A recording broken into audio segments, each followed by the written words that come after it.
Every haunted place has a story with a dark past. This is Ghost Encounters Podcast. Due to the graphic and violent nature of the things discussed on this episode, listener discretion is advised. Welcome back, all you spooky people, to the third episode of the first season of Ghost Encounters Podcast. I am paranormal investigator Justin Torok. I'm Eric Ledbetter, the medium of the group. And I am Kayla Bolash, your spooky sister. We have a very special guest today. She is a serial killer enthusiast. She is very knowledgeable about the paranormal. She is one of my best friends. Please welcome Jordan Balterson. Jordan, thank you so much for coming on. Thank you for having me. I'm really excited to hear what you have to say because I don't know you, and I see a whole bunch of notes. Yes. And so, you're a mystery wrapped in a riddle, and I can't wait to hear what you... Why don't you explain a little bit about yourself? Why don't you explain, how you got into being so fascinated by serial killers, and why don't you explain what it is that you do for a living? Okay, so I'll start with what I do for a living. So I'm a histotechnologist. I work with tissues, so anything that ranges from biopsies to, limbs. Legs. Cool. We get legs, we get arms, hands, whatever. Traumatic, non-traumatic. Oh, not attached to people. No, they're in little biohazard bags. Oh, no. Oh, that's yeah. Cool. Yeah, so, but that's what I do, and I cut it for a pathologist to look at, for cancer, stuff like that. Very cool. Interesting. I like Cuts it. flesh every day. You're changing the world. Yeah, but originally that's not my career path. I wanted to go into forensic psychology. Okay. Because I had a fascination with Charles Manson at, a really young age. It's fine. I was obsessed with Jeffrey Dahmer from, the age of 10, so, Sweet. you know yeah, what? that makes sense. Yeah, it happens. I see it. But, so I wanted to do that. I always wanted to figure out how they tick, figure out how they work, into, figuring out their brain and what they do. So that was one thing that I really, really was interested in for a long time. I love that. Yeah, I switched, went to school for biology. Here I am.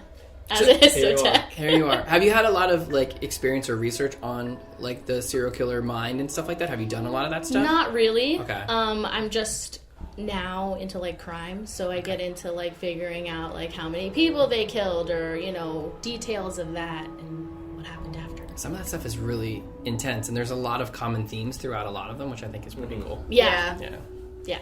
I like seeing the similarities between everybody. Too. Childhood trauma, head trauma.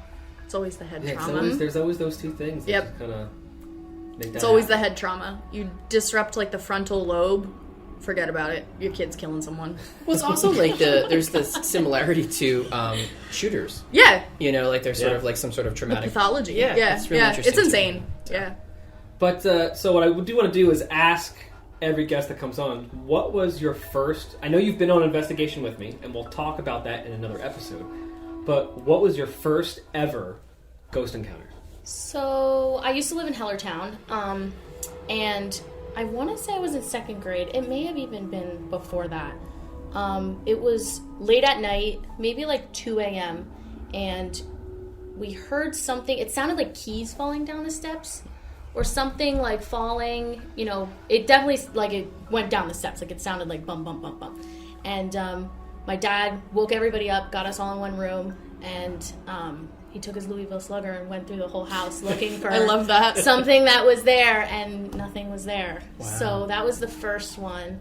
And then maybe a couple months after that, my Aunt Kelly moved in, and she was home alone one night. We were probably out, all of us, doing sports, whatever you do as kids. And we had this, it's not a music box. You twist the bottom and it spins, and it played creepy, eerie music. Lovely. What was on top, and what did it play? It was, so on top, it was a little boy that was holding an umbrella. No. And it looked like it looked like rain was falling, and it's saying raindrops keep falling on my head. So I have it. I should have probably brought it. You should have. I could have twisted it. Yeah, I could have twisted it and showed you, but it was, so it used to creep her out so bad that she would put it in the cabinet in the bathroom, underneath, and it started playing on its own one night. She hauled ass out of there and didn't come back until we were back. Wow. And she refused to stay there after that, until we were home. Anytime if we left, she left. She found something to do. Right. Interesting. Yeah. Well, that's fun. I know everyone else in your family also had stuff happen, and your dog would just stare at a certain corner of the house, right? Just stare. Yeah. Right? Nothing was there. Mm-hmm. Yeah. Crazy. Sadie, my boxer. Stop. My dog Sadie would always stare down the hallway at a specific spot. Yep. Well, so did Kelsey. Okay, yeah, but same name, Eric. My dog Sadie. What I love about your stories is that your whole family experienced it. Yeah. Because a lot of times it's like Yes. one Right, it's person like and only- nobody believes you. Or Right. Yep. One person hears or sees something and no one believes, but like your whole family. And my dad is a big skeptic. Yeah. Like he's super I was gonna straight ask. edge. Like he Yeah. doesn't play around. Like he immediately thought if he heard something, it was somebody. It was something. When he grabbed a bat, he's pretty badass. Yeah. So what after that all happened, like what does he say, like to this day? What was the noise to him? He is like, it could be this or it could be Okay, that. he's one of those. yeah. But like he was creeped out. Like, you know, it Yeah. scared Yeah. the crap out of him. So and my mom's all doom and gloom. She's into the weird stuff. So she naturally is like, it's a ghost. Because it is. Yeah. Right? You never know. You never know. So we're going to get into this episode, and the majority of this episode is going to be about Charles Manson and All right. murders he committed and some of the hauntings that have now taken place as a result. So for those of you listening, we record this a week in advance. So the day we're recording this is now August 9th. Today marks the 52nd anniversary of the Manson family murders. Which is weird because we didn't plan that at We all. did not. No, planned this it. was actually supposed to be recorded last week. So Crazy. it's just really strange. Yeah, so you're listening to this a week later, but we're actually recording this on the 52nd anniversary of the murders. I thought that was pretty cool. Spooky. Yeah, a little So spooky. cool. I love it. I love it. So yeah, the bulk of this is going to be about Manson and the murders, some hauntings that have taken place. Let's go back to the beginning. Who wants to start off? I mean, I know Charles Manson was one of California's longest-running inmates. What was he doing before the Manson family became a thing? Anyone know? Who can tell me? Well, I mean, like, I know, Who do like, you want to tell you? I can tell you, like, what I know as a mainstream, Yeah, like, I'm really anxious to see like what you know as someone who's not really Yeah. like deep into this kind of stuff. probably nothing, and you're probably going to correct me a lot, because all I know is stuff you see in the movies and, you know, a couple of the big things that, like, Quentin Tarantino just did a film on it and stuff like that. Yeah. Which was, it was exaggerated and it wasn't the real ending, but, I mean, I know basically Charles Manson had this commune, mostly of women, and it was really sexually charged, almost like a sex cult kind of thing, from what I know, and then kind of encouraged people to go out and do his work, which was murder, and then sent people out. And what if I'm wrong, correct me, but he never actually murdered anybody. Nope. Which I think is crazy. Charles Manson is not a serial killer. He's Right. a cult leader. Right. He is the mastermind. influencer. Yeah, he's the mastermind behind the entire plot, but Right. Charles Manson is not technically a murderer. Right. And then just, you know, they murdered Sharon Tate Yep. and that crew during a party. I mean, basically that's all I know. I mean, So do you know that it was charged by race? Is the real question. no, at all, not at all. See, I think that's really interesting that most people don't know that it all started as a race war. Can you tell me more? And like a doomsday cult. Yeah. Like it started off as when they got together, obviously it was like hippie life, woohoo. Yeah. You know, and then eventually he would make them like trip on LSD and, you know, and then he would become like this, like, I don't know, I'm not very religious, so correct me if I'm wrong, like a pastor or like a preacher. Like He a would- prophet kind yeah, of. and Yeah. he would say that he's speaking like about what's gonna happen. Okay. Yeah, there was a lady with the name of Diane Lake. She was only 14 years old when she met Manson. 14. And she joined this cult up at Spawn Ranch. Spawn Ranch was the old TV and film set. And she wrote a book and she recalled how Manson would give really, really long late night lectures after he told everyone to take LSD, and he would talk about the past, present, and future of humanity. Wow. And preach on it and tell everyone what he said was going to happen. So where does race come into play? Helter Skelter. Yeah.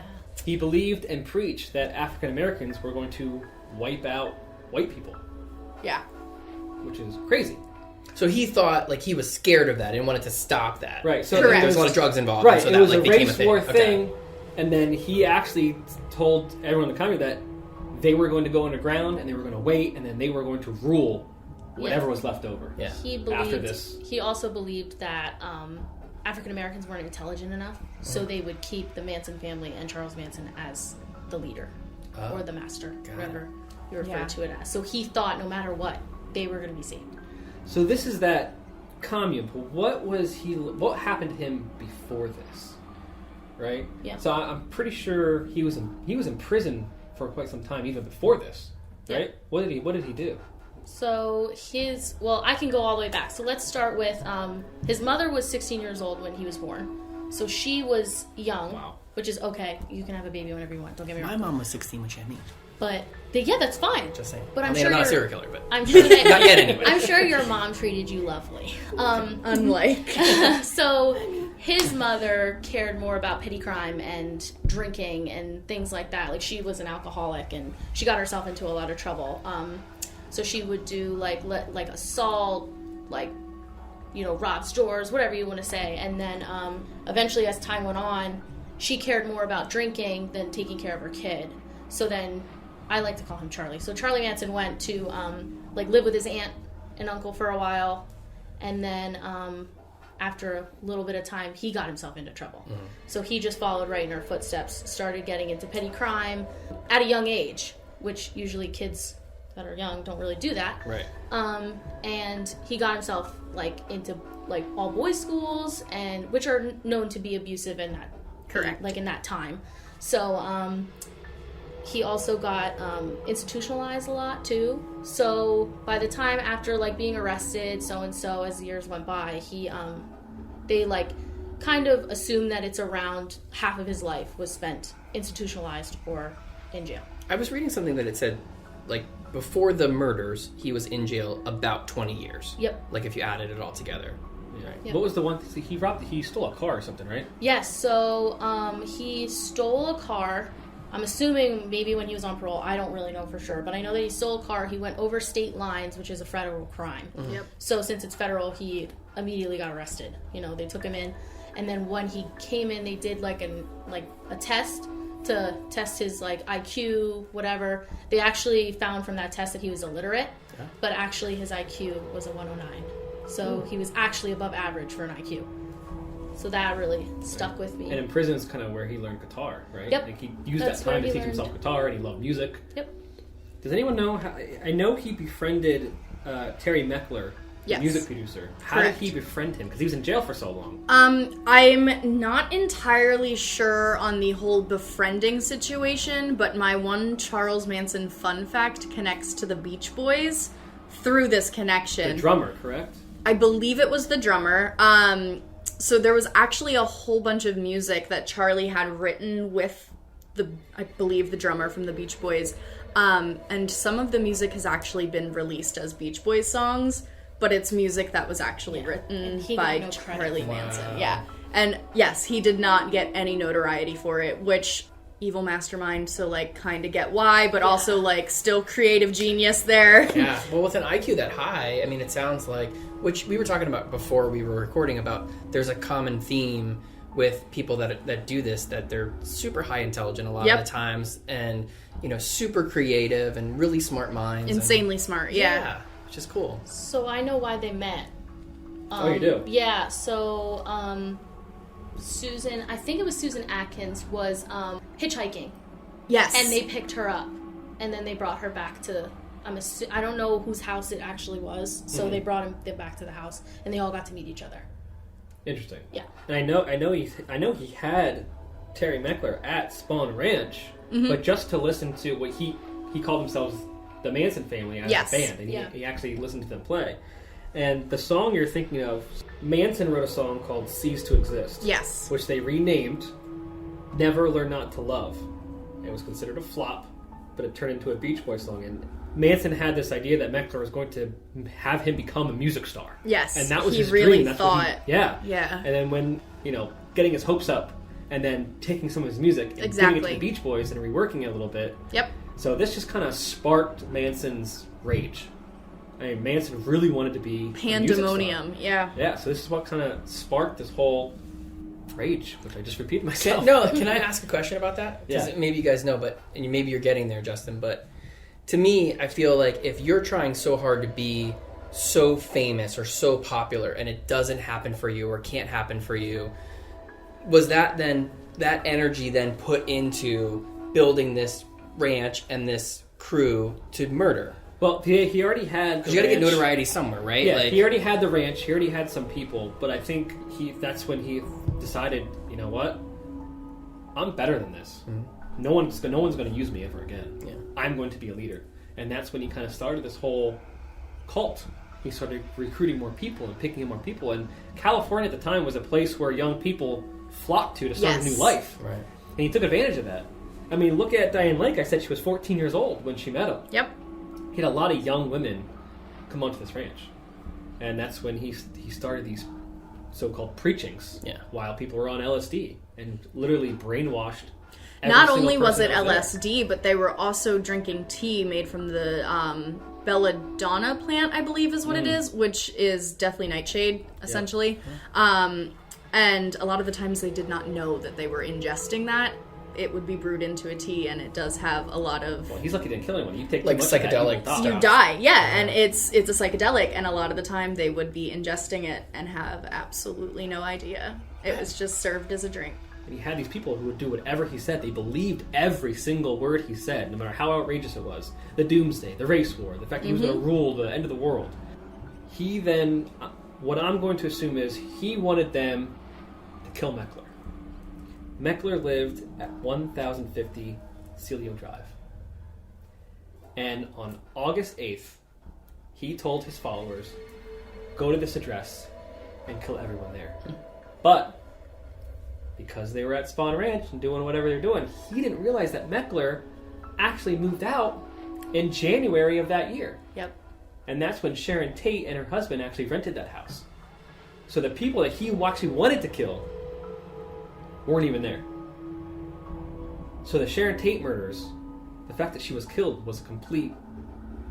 I mean, I don't want to say it. I mean, it was a mistake. It was an accident, in all honesty. Yeah. I mean... He just said, go to this house and kill everyone that's there. And he really wanted Meckler to die and whoever else he had there. But Meckler wasn't there. Because he moved out 8 months prior. Let's talk a little bit about these murders. The people that went were Tex Watson, Susan Atkins, Patricia Krenwinkel, and Linda Casbian. They're the ones that went and committed the murders. What's fascinating to me is that Tex Watson, was he the only man that was there, or were there other men there? I believe he was the only one. I think he was the only one. Like, he was like his right-hand man. Yeah. Almost. He was the one that was disgustingly brutal in these murders. He was the one that stabbed people multiple times, shot people multiple times. So they went to 1050 Celio Drive, killed it. Everyone there. Sharon Tate and her friends, plus an 18-year-old that was just driving up the road. Plus the baby. And the unborn baby. Yeah. Sharon Tate's unborn baby. Yep. And then they just drove around, like, looking for another place to go. And then where did they end up? At the La Bianca's house. Did the La Biancas have anything to do with anything, or were they just a random kill? No, they were random. It's reported that they were just driving around looking, and Charles Manson was there that night. They were driving around, and they stopped at a house. They walked up, looked inside, saw that they were sleeping, and just went in. You know, because the back door was unlocked. People didn't seem to be scared. And, they covered their heads with pillowcases and went to town doing what they wanted to do. So, at Sharon Tate's place, gruesome murders, and then at La Bianca's they just suffocated them? No, they were stabbed with bayonets. Oh. Yeah, it was gnarly. Yeah. All right, well, tell me about it. So what? I didn't like. I know about Sharon Tate, but I knew It's the just La sad Biancas. because they were covered and they couldn't see what was going to happen. Yeah, they had no idea what was coming. Oh, they were completely they went in the house, blindsided. put pillowcases over their head. They didn't suffocate. They put pillowcases over their head and they just started stabbing them. Yeah. And they just killed the husband first, and then they went after her because she was back in the bedroom. He was just a grocery store owner, right? Yeah. So, there's not really that much that I had on them other than that Rosemary was her name, the wife. She fought back. She tried to fight back. But then they wound up stabbing her with the bayonet. And then when they were dead, they wrote Rise, they wrote Death to Pigs, and they wrote Helter Skelter on the refrigerator door. That's crazy. Yeah. So you don't hear much about the other family. No, you only really hear about... because Sharon Tate was famous. Yeah. Was famous, and they were, right. Right. But you don't really hear about it either, and it sounds just as gruesome. But I guess recently I guess Zach Baggins from Ghost Adventures bought the house and then just resold it. Right. Yeah, I think you were looking at that a little bit. You're a realtor, so you, of course, you would look at that part of it. I love that stuff. But I was interested to know like what it costs and that sort of thing. And in the part of California that it's in, the houses go for $30-40 million. You know, and this was just in 2019. You'd think it'd be millions. I was surprised to find out that it was sold for $1.9 million or $1.98 million, which is a lot of money to you and I, but for that particular area, That's not that much. it's not that much. So I wondered why it sold so less or for so little money, and why it didn't sell for more. But there is a stigma with murdered houses, right? And so you're a realtor. I am. Have you had any houses that you had to try to sell that had a murder in it? Or did you have a client try to buy a house that had a murder in it? Yes. So, I mean, do you want to go off into this tangent? Absolutely. I mean, let's hear about that, and then we'll kind of come back. But I'm just kind of curious. Yeah, there were two houses. So there was a house in Bethlehem, Pennsylvania, where I didn't have the listing, but I had buyers that called me and said, I want to go see this cute little Cape Cod house. Mm-hmm. And I looked, and I had just started my career at that point, so we're talking 10 years ago or so. And you look it up on our multi-listing service where you see all the houses, and it says, please Google this article, blah, blah, blah. And I didn't know enough to do that. So I said, yeah, let's go see it. So we went to see it, and adorable little white Cape Cod. You walk in, completely empty, completely vacant. There's a big cutout in the living room floor. And then it's covered, like hardwood floors, covered with a piece of plywood. And then a big cutout, probably the size of this sound barrier that's on your wall here, and covered with a piece of plywood, but lower on the ground. So my clients were like, I love this house. It's really great. Can you find out a little bit more about it? And, we'd like to make an offer. Went home, did the Google of the article. There was a woman that lived there, and she happened to pick up or be interested in a guy that was in the neighborhood, we later find out that he was homeless, went into the house, killed her, cut her in a bunch of pieces, put her in a bunch of bags, and put her in those spots where the plywood was in the walls until they came and found her. So it's it's a stigmatized property after that. Yep. Really hard. Typically they knock them down. So I guess if a gruesome murder like that happens, you have to disclose that, right? There's a controversy around it. So when you are a budding realtor, they tell you that if there's a murder or a suicide in the property, you have to disclose it. If you talk to a lot of brokers, it's not legally true. Yeah, they tell you that you don't have to disclose it. What if it was a headline in a newspaper? If it becomes public knowledge, then you have to disclose it, don't you? It's not that you have to disclose it, but it's in your best interest as a real estate agent to disclose it, because that probably gets into ethics. Well, and if you sell a house and then your clients say, you knew this, why didn't you tell me this? And now I'm uncomfortable. Yeah. It could take you to litigation, and that sucks. Now, correct me if I'm wrong, that's different in each state, though, right? Mm-hmm. So, did you happen to find out what any of the laws were in California? I didn't. Okay. No, I didn't. I was interested to see if that was something they have to disclose. I know some states have a haunting law. There you is. actually recognize if a house is haunted, you have to disclose it. Yeah. Yeah. I don't think we have that here in Pennsylvania. We don't. Yeah. And it's really interesting because, personally, I would not buy a house without finding out what happened in it first. I mean, this is an old state, of obviously tons of haunted places around here. Yeah. I've also had two other houses, again, where one I was the listing agent and one I was the buyer's agent, where two separate houses, two separate families, where the fathers both killed themselves in the house. Wow. And not very long after, moms died. Not in unusual ways, but young enough to go wait, that doesn't make any sense. That's crazy. Of natural causes or heart attacks or something or whatever it is. Or other family members also died after dad died. One was inside of a house where he shot himself in the closet. One was outside of a house where he shot himself in the shed. Wow. So just crazy stuff like that. That's great. I was just curious because I know that house it was recent that house kind of sold and went for sale. It's crazy how low it was, probably because, like I said, stigmatism around having a place where people were murdered. Yeah, I mean, even the square footage of the house is lower. It's typically, in that area, 3,000 square feet is huge, and the price of those properties, especially in the hills, is $30 million. Right, but 1.9, you would think that somebody would buy it for just the excitement purposes, like somebody like Zach who wanted to buy it would have more money to buy it. That's what I would assume. But 1.98 million, and he said he bought it because he liked the views. Let's go back to the murders. I'm gonna describe a little bit about what happened. I'm going to get into some gruesome details, hence the disclaimer. Trigger warning.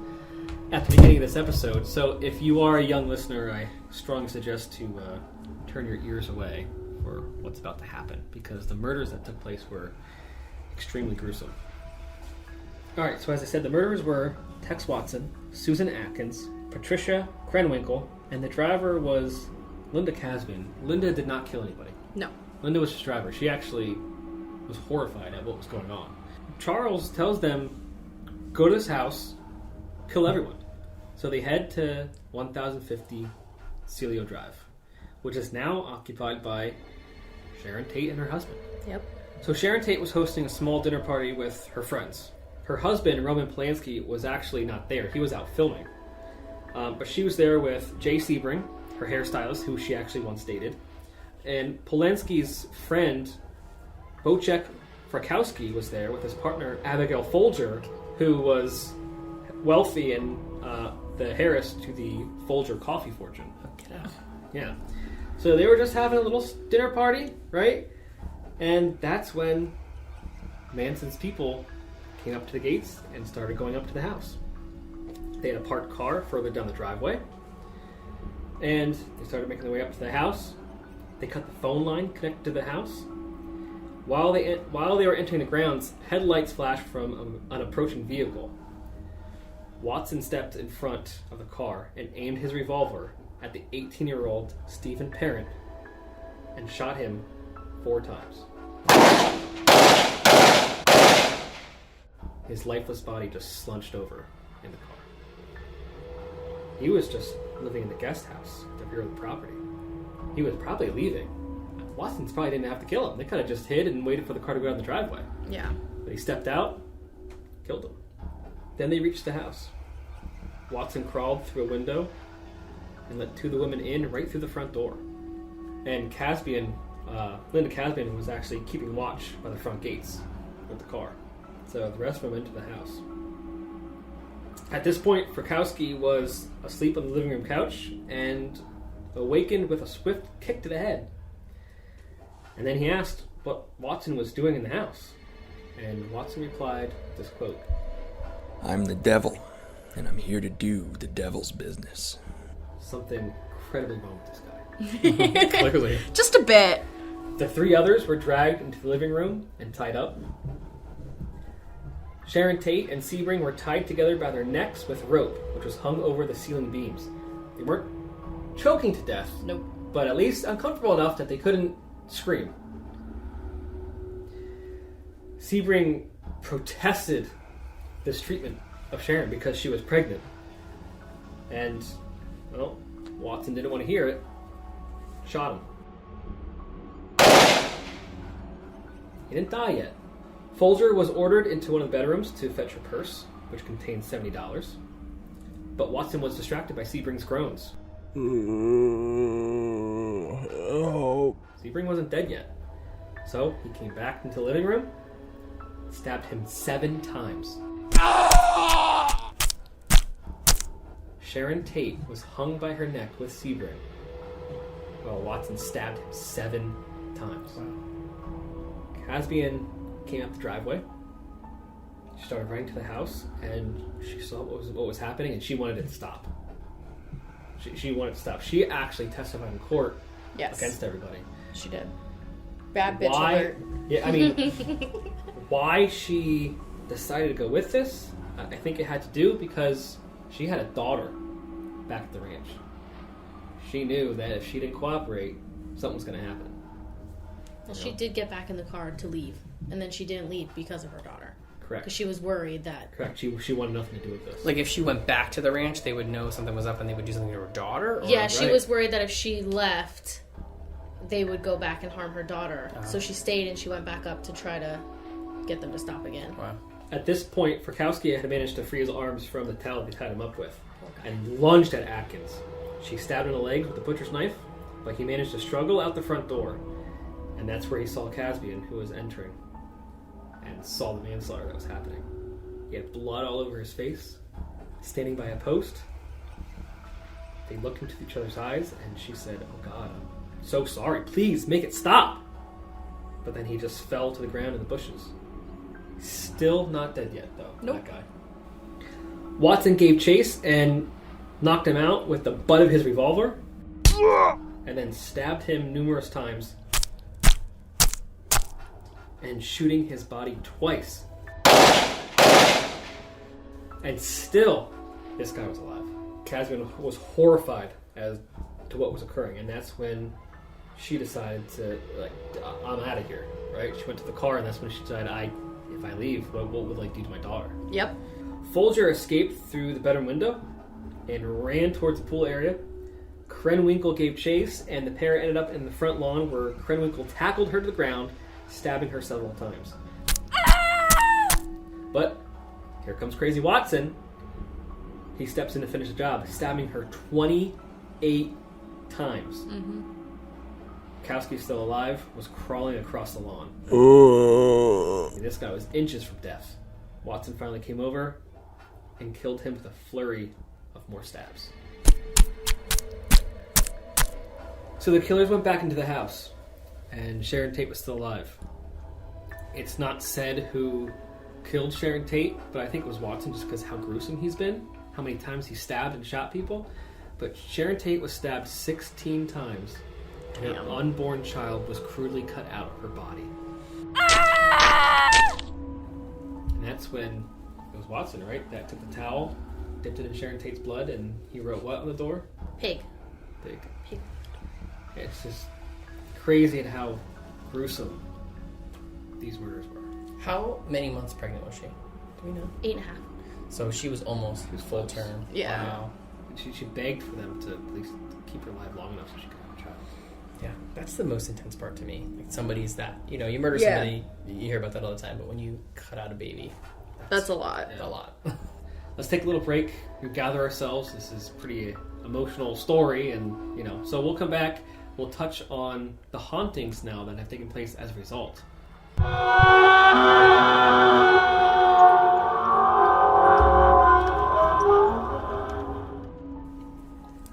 Ghost Encounters podcast is sponsored by the Eric Ledbetter team with Iron Valley Real Estate. Contact the Eric Ledbetter team for all your real estate needs. Visit theericledbetterteam.com. Also sponsored by Phoenix Fire Media. Bring the heat to your competition with expert marketing, photography, and video production. Visit phoenixfiremedia.com.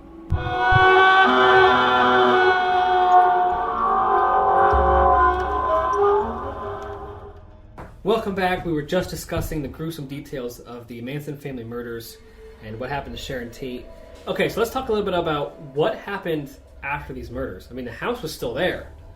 So I know what happened years later, but I think, Jordan, you were telling me a little bit earlier. Can you touch on what happened soon after the murders? I mean, the house was still there. Did someone buy it? What happened? So a guy from Nine Inch Nails, I'm not sure who he was in the band, I just know that he's Nine Inch Nails. He moved in, and he kind of enjoyed, talking about the fact that it was a house that had murderers involved. So he actually nicknamed, the studio and stuff, Pig and all that stuff. So Sharon Tate's sister got involved and, called him names, told him he needs to take it seriously. Pretty much called him out for naming the studio that he built in this house where her sister died, Pig, because Pig was written on the door. Yeah. I mean, a number of songs and albums were recorded in the studio. Marilyn Manson recorded some stuff in the studio. So what happened after she called him out? So he did a public apology. He said he didn't want to be known as somebody that would be ignorant and foolish like that. And then a little bit after, it wasn't much after that he actually moved out, but he took the front door with him. So I'm not sure if he still has it, but I know he left with it. That's crazy. I think I was reading somewhere he took the front door and it's now at his current studio, which I don't know where it is, but kind of brought it there. Oh, that's cool. Yeah, I didn't know, but I knew he took it. That's crazy. I think it's really interesting. I don't want to glorify him naming his studio after the murder scene, but I do think it's pretty interesting that he did take the door. That's probably something I would have done too. Yeah. I know people are really iffy on taking serial killers' memorabilia and stuff, but that's probably something I would have done too. Well, and it was Trent Reznor who was the lead man, the lead guy for Nine Inch He Nails. is Nine Inch Okay, Nails. see, I didn't know that. I just knew Yeah, it was... yeah, and he owned the house I think until '93, and then it was demolished. Yeah, in so 94. the house was demolished in 1994. Just completely taken down. I mean, seriously, who would want to live in a house where No. those gruesome murders took place? And Imagine how hard it would be to sell a place like that. Right. I know, but I feel like it's almost part of history. It would be. I mean, mean, it's not is, gruesome, but- but it'd be cool to have it still intact. Right. There's a market for anything. Yeah. I'll just put that out there. Yeah, they could have done something cool with it, like made it like, not like a museum, but like made it like a tourist thing, because they have like all of those places that are haunted in New Orleans. All of those they're Right. all open for the public, Right. and that's where they could have crazy. made it. They could have made it into like a shrine for Sharon Tate. Exactly, In honor they of could her. have A foundation. Yeah, they could have anything. created something To with kind of it. completely change the name of this gruesome house. But I Yeah. wonder if the hauntings had something to do with them tearing it down. Like there was just so much activity or so much story around I it. didn't read anything about the Nine Inch Nails guy claiming any hauntings, but I'm sure there was. I mean, he did say something that the house kind of changed him a bit. Yeah. I can imagine the horrible vibe and dark shadow that's over that house. Yeah. Oh, there's definitely have to be some bad vibes in there. Yeah, but it was demolished in 1994, and it was just a vacant piece of land, and still no one wanted it because everyone knew, what took place. And then a man by the name of David Oman bought the land in 2002. He was like, "Wow, this is a great price in this area of California." He thought he got a bargain. It was only $40,000. That's it. Yeah. In the hills. Yeah. But he got a lot more than he bargained for. He bought a bad omen, if you will. Yeah, and it's just weird that his last name was Oman. It really is. What I'm about to describe happened, but he wanted to build his dream house, and that's what he wanted. But even during the beginning stages of the building process, workers would be at this place starting to build this house, and they would hear voices. No one was around. We'd hear whispers.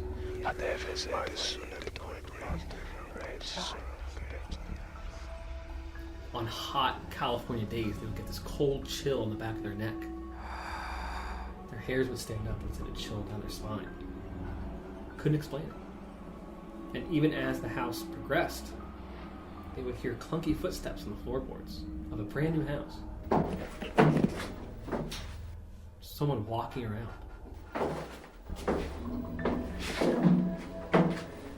It's crazy how even the contractors, the builders, started experiencing things.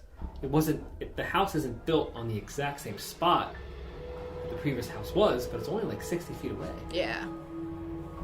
Well, wasn't there also stories about him having parties and glasses flying off shelves, stuff like that? So, David Oman, the house is finally built, brings in furniture, the house is pretty much ready. He decides to have a housewarming party.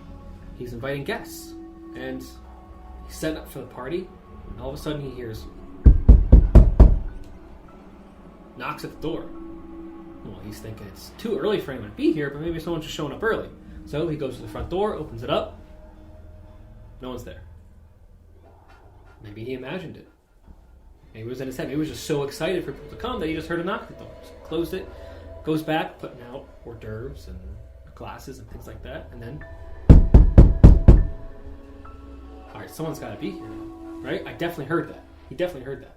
So he goes back to the front door, opens it up, nothing. No lights down the driveway, no one's around. Doesn't think much into it. Finally, people start showing up. Party's going on. Seems fun. One of his guests sees a man outside passing by the kitchen window. But here's the problem. The kitchen window is 10 meters off the ground. There's no way. Unless you were 10 meters tall or floating, essentially. The wine's flowing. Everyone's having a good time. And like you said, one of the wine glasses actually ends up smashing against the wall. Everyone hears it. It just completely shatters. But that was just the first party he ever had. And people are already seeing and hearing things. But it just progresses as he further lives in this house. Did he know at this point the property that he purchased? He did know. Okay. He did find out. He did know. Okay. So he knew that when he bought the land? I don't know if he knew it when he bought the land, because I don't think he was from the area. Okay.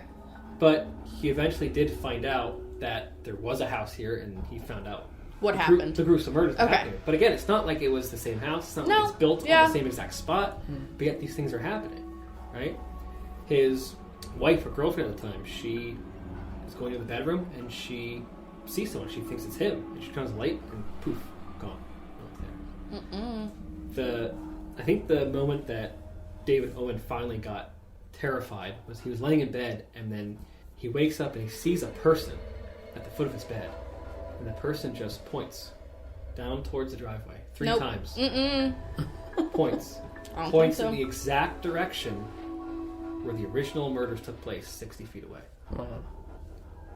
That's creepy. That's creepy. So, Yeah, I'd be but I pretty mean, upset if like a ghost and tried to as he point lived, that out. more Yeah, and I more feel stuff. like I didn't need to know all that. Like, I'm just trying to take a nap, so like, if you could, good night. But things kept happening. He would have guests over, and the projector where they watch movies would turn on and off, and he'd hear voices, and he'd get chills, and stuff would move and fly off the shelves, and that kind of stuff happened. You know, it's crazy that it's not even the same house, and yet these spirits are still trying to reach Yeah. out. You know, like almost like, please hear us. Is someone there? Like, just listen to what we have to say. Being a paranormal investigator, I always found that the more tragic a situation was, the more paranormal activity there is. Oh, I believe that 100%. 100%. I mean, Yeah. look at the investigation we were on. We'll talk about this in another episode, but we were at the Weavers for Lynn, where it was used as a brothel. Top floors for the higher paying men with bedrooms, and the basement was for lower class, and horrible things happened to women down there. And Yeah. I don't even want to go back to that basement, to be honest. Neither do I. But it's crazy how the more horrible, the more gruesome, the more tragedy that took place, the more paranormal happens there. The stronger the entities are. It's this dark cloud that just hangs over, and I strongly believe that this negative energy is what holds spirits here. I feel like that would be a great explanation, because we really don't have anything else that would be like, okay, but why would some people or some spirits stick here and others don't? Exactly. It makes sense. Is there any like ghost like hunts that happen there? Like that they knew like who it is haunting the place? So Zach Baggins did go there with Ghost Ventures. Oh, I didn't know that. Yeah. Probably should have watched the episode before this, but I didn't even know they went there. I know he went there, but I'm not exactly sure what they found. But it's gotta be them. It has to. I mean, Who else? literally, like, I think one of his guests actually saw like a bloody figure. I mean, as they all Oh would have my been God. bloody, they were all been stabbed and shot how many times? yeah. You know, it's just crazy. Another big serial killer after Manson was Richard Ramirez. The Night Stalker. Yeah, I don't know a whole lot about Richard Ramirez.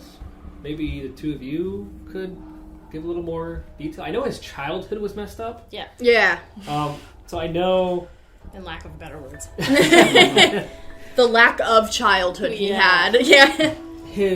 I believe at a young age, it was his sister's boyfriend or sister's husband, It was his sister's husband that was the peeping Tom, and kind of like taught him and drove him around with him. That's just disgusting. and his cousin was the one that was in Vietnam, and he did some crazy stuff.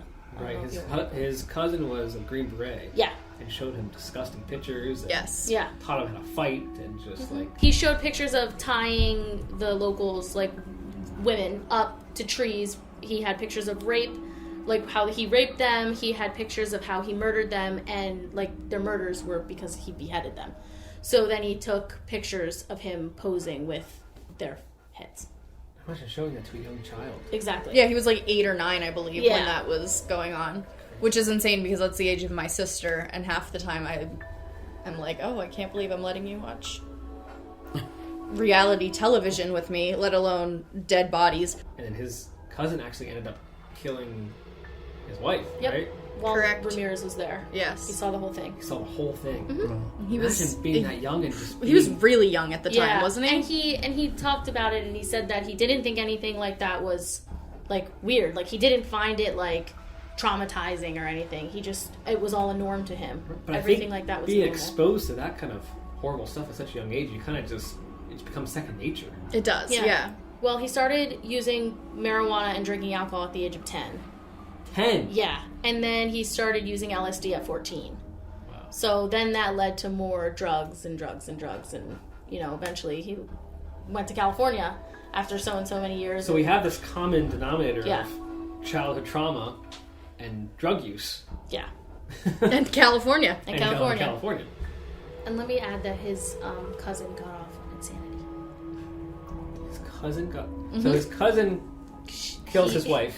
That was my belly. He, Sorry. Pause. Start over. That was my stomach. So his cousin kills his wife Yeah, with and gets like what? shot her in the face. And he gets off on insanity? Yep. Because of post-traumatic stress from the war. Jeez. Yeah, well, he caused his own post-traumatic stress by the beheadings, and I mean, if you're gonna take pictures with the head, you're enjoying what you're doing. Exactly. Yeah. Right. Yep. You know. So, how many people did he actually kill, or how many people was he convicted of killing, and how many people does he say he actually killed?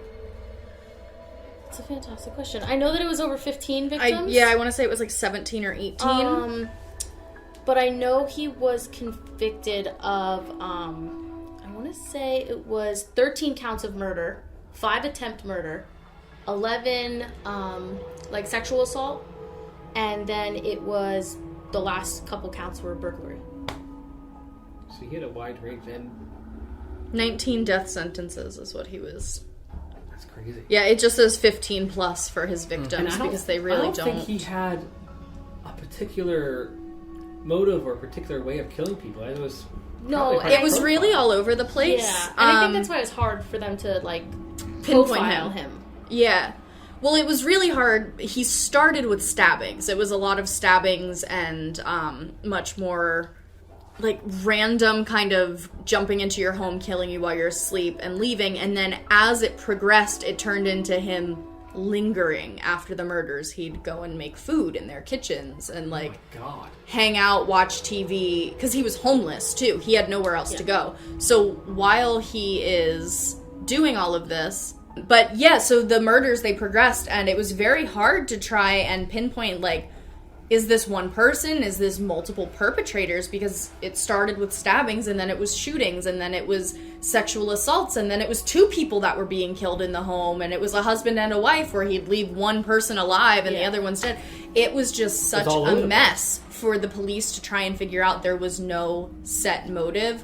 It was just to cause as much chaos and destruction as he could, and he did a really good job at it. What else can you tell me about Ramirez? I don't know. I know he just killed random people and used random objects, but what else can you tell me? Well, right after, like I said, he started using LSD at 14. That was around the time that he started dabbling in like Satanism and the occult. Like that's when he really got interested in everything like that. So then when he went to California, that's where everything, he had it in his mind that what he was doing was for Satan. Mm-hmm. So that's why things were so sporadic, and you know, he just had to do what he had to do. The devil told him to do it. Yeah. Was a big thing, and he carved a pentagram in his hand during his court hearing, and In the court hearing. he walked into the court hearing like that, I believe, if I'm not mistaken. And showed it. Yeah, and it's showed it off. famously a He would picture, yeah. constantly paint pentagrams, specifically inverted pentagrams, on walls in his victim's blood, just to make it a point that the devil is the reason he's doing this, and that he can't stop himself because it's what the devil wanted. After he killed a couple of the women, he carved it in their thighs too. Mm-hmm. Yeah. Well, he He's also probably dead. carved it on the wall, or wrote it on the wall of the Cecil Hotel when he stayed there. He did stay He did. at Cecil Hotel. He did, yes. And he did leave a pentagram behind there as well, just to make it known that he was there. How did he get caught? So, it all comes back to a sneaker. He had left shoe prints at all of the crime scenes, which is how they were able to link him to everything. It was a very specific, I believe, a Via sneaker that they had to track down to a whole bunch of different stores in California. I forget how they actually got him, though. So, his last murder, which is what I was going to get to. I was going to talk about the first murder and the last murder, but since we're on the topic, he went to Bill Carnes and I want to say it's Inez, I-N-E-Z, Erickson, their home, and as soon as he got in there, because, you know, for some reason these people leave their back doors open, so he just walks in. Or he goes through their open windows. And he shot him right away, got rid of him, and then he went after her. You know, Yes. this is one that really stuck out for me, because he talked a lot about Satan when he was like beating her. She had to swear on Satan that she loved Satan while he was beating her up. Then he raped her, and after he raped her, he took her jewelry, her money, whatever valuables he could find. And then he made her swear on Satan again, saying, you have to swear that there's nothing left in this house for me to take. And then he left her alive. Yep. Interesting. And on the way out, I have a quote. He said, tell them that the Night Stalker was here. Interesting. Yeah. So then obviously, and believe it or not, actually, the guy I think lived. He had 2 bullets removed from his head, I think. Holy crap. Yeah. He had, out of the 3, I think he had 2 removed and he lived. They both lived and they were able to say that, who he was and, like, describe him. And the people actually caught him before the police did. On the street. Yeah, they Yep. caught him in Yeah. the street and they like pinned him and the beat shit the out of crap him. out of him. It was really funny. It was in New York, wasn't it? I'm not sure where it was. I believe it was in New York, no, maybe it was still on the West Coast, but it was in a city. Let's just be broad. It was in Populated. a very populated city, and someone had turned around and recognized him and was like, that's him! And everyone just dropped whatever they were doing. There were people getting off of buses and were like, let's get him. To the point where when the police got there, they actually hesitated in arresting him and were like, should we just see if Right, so they just finish this for us, or do we actually have to take him in? But inevitably, they did end up taking him in. So, how did he die? He Execution. died from B-cell lymphoma before he was on death row. Yeah, there you He go. was on death row. Yeah. He was on death row for 23 years. So California eventually got rid of the death penalty. Hence why Manson never got killed. He died in prison. Hence why Ramirez died in prison. Ramirez He was going to get supposed what? to get Gas? the gas chamber. Yeah, What he did he- was sentenced to 19 death sentence consecutively, which... Crazy. Did he have any emotion that he was? No, he had no remorse for the killings. And a couple times at the end, as he was walking out, he would yell, Hail Satan, right in front of everybody. Yeah. He didn't care. What did he say when they were like, "We're going to the gas chambers"? Oh, he said, it comes with the territory, I'll see you in Disneyland. He just didn't care. He didn't give a... Yeah. He did I'm not gonna say it, he care. didn't give a fuck. Like, He didn't care. So he died of what? B-cell lymphoma. What is that? I'm not exactly sure. A type of cancer. I don't know. He had complications with it, just like how Charles Manson died from complications with like respiratory failure, cardiac arrest. I wonder if it had anything to do with his damn teeth. Maybe. He had some gnarly teeth. His teeth were... Have you ever seen his teeth? Quick pause. Have you seen his teeth? Ramirez? Yeah. I've seen the movies of him. I mean, Oh, hold on. I want this... We're gonna look at a picture of his teeth. I suggest You guys you gotta all see take a little this. break, Yeah. hit pause, and go look at a picture of his teeth. It's already in my search history. Don't worry about it. This was his... This... Oh my god! Yeah. They were gnarly. That's like a part of his identification. Right. Why? Were his teeth... I'm sorry, but why does he look like Schmeagol? Yeah, it was really bad. There were a lot I missing. mean, They were I'm constantly sure some of that has to infected. do with some of the drug usage. Oh, but- The yeah. drug use. Apparently, he had gnarly teeth from Well, a he was very young homeless and you age. don't go Yeah, to the dentist, you know. I'm sure his parents didn't take care of him. Right. So. Yeah. but it I don't know was. anything about his mom. I don't know anything about his mom. I just know that his mom dressed him in women's clothing while he was younger. Which, like, no problem there if that's what you want to do. But being forced to wear clothes you don't. Then they get confused and they don't understand. Yeah. Right. Because they're not with the social. It's not with the But social he norm. just had a really messed up childhood. He did, was- which he was definitely a involved with- product of his environment. Unfortunately, not condoning any of the god-awful things that he had done. But, Yeah, which Right. brings up one of my favorite things is when he was taken to jail and they were doing a mental evaluation on him. His psychiatrist referred to him as like a made psychopath, not a born psychopath, and that really stuck with me. That he used those kinds of things. Like they talk about when he had head injuries before 6, and all of that other stuff that could lead to all of the issues that he was going through. So head Yeah. injuries plus the, I mean, I'm going to call it child abuse. Environment. because I it call it was the horrible environment. environment, Trauma, the yeah. trauma. Yeah. It's kind of made him to what he was. Yeah. That's crazy. but I think one of the most important things to state at the end of this is that you cannot blame Satanism on your evil tendencies, and you can blame the occult and being possessed as much as you want, but Satanism is a real religion, and it is not murdering people, and don't let Richard Ramirez tell you that that is a thing to do for religion. I mean, I don't think anyone should get any facts or information from a serial killer. Yeah, let's try not to follow those facts. I mean, look what happened when people followed facts from Manson. Yeah, how about it? rough times. So this was a bit of a longer episode, but we touched a lot. I mean, California has been involved with a whole bunch of awful tragedies throughout the years. Oh, yeah. And these are just two of the people that caused them. But we did mention that Richard Ramirez stayed at the Cecil Hotel.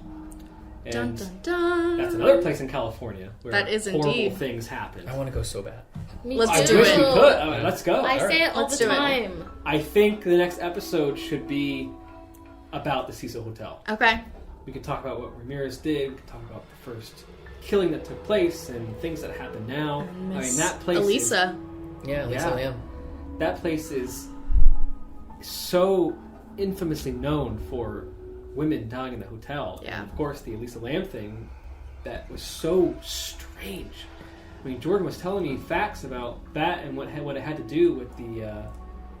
There was a tuberculosis outbreak Right. a couple, like literally days. Like, so she was like found on the 19th of February, and then on the 22nd there was a huge tuberculosis outbreak, a TB outbreak on Right. Skid Row. And her name has something to do with how they test. It does. For It's the Tuberculosis. test. It's her name. right. Yeah. But not. Let's not get into Yeah. that right now. So much. We're gonna. It's so interesting. Let's get into a whole episode of that next time. Please. Jordan, I'm going to have you on again. Thank you so much for coming. Yes, Jordan. thank you for joining having us. me. It Yeah. was fun. All right, we'll be back next time.